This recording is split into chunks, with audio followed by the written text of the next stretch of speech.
আমার জন্মদিনের পায়েসটা কিন্তু আমার বর রান্না করেছিল, মানে পায়েসটা তৈরি করেছিল বর। দেখো, তো প্রথমবার পায়েস তৈরি করছে, বলছে আমি করে দেবো। দেখো, তো প্রথমে মা চাল টাল ধুয়ে ঠিক করে দিয়েছিল, মানে আমার শাশুড়ি মা। তারপর দেখো পায়েসটা রান্না করছে। তো আমি এই যে ভিডিও করছি এখন, আর এই দুধ উতলে গেছে, আমি একবার করে দেখতে আসছি যেহেতু প্রথমবার করছে। তারপরে চিনির পরিমাপটা আমি দেখিয়ে দিয়েছিলাম। আর এদিকে প্রেসার কুকারে আমি আলু বসিয়েছি, আজকে করব আলুর দম মটরশুঁটি দিয়ে, তার জন্য। তো পায়েস এদিকে হতে থাক, তারপর কেক কাটার পরে হয়েছিল আলুর দম। আর যেগুলো দেখাচ্ছি সেগুলোই হচ্ছে আমার জন্মদিনের রাতের মেনু, মানে এই মেনুগুলোই হয়েছিল রাতে।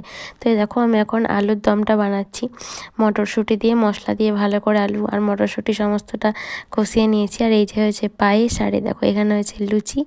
আর এদিকে আমি মানে আলুর দমের মধ্যেও জল দিয়ে দিয়েছি। তো যেহেতু আলুটা সেদ্ধ করে নিয়েছি, একটু ফুটে গেলেই নামিয়ে নেব। তো দেখো এখন আমাদের রাতের মেনু শেয়ার করছি। এই যে লুচি, আর তার সঙ্গে হয়েছিল আলুর দম আর পায়েস আর মিষ্টি। এই দুটো আমি যেহেতু আগে খেয়েছিলাম ওই জন্য আর খাইনি। তো এই যে দেখো এখন আমরা দুজনে খেতে বসে গেছি, মানে মায়েরাও খাবে। তো দারুণ মেনু হয়েছিল, আমার খুব পছন্দের মেনু।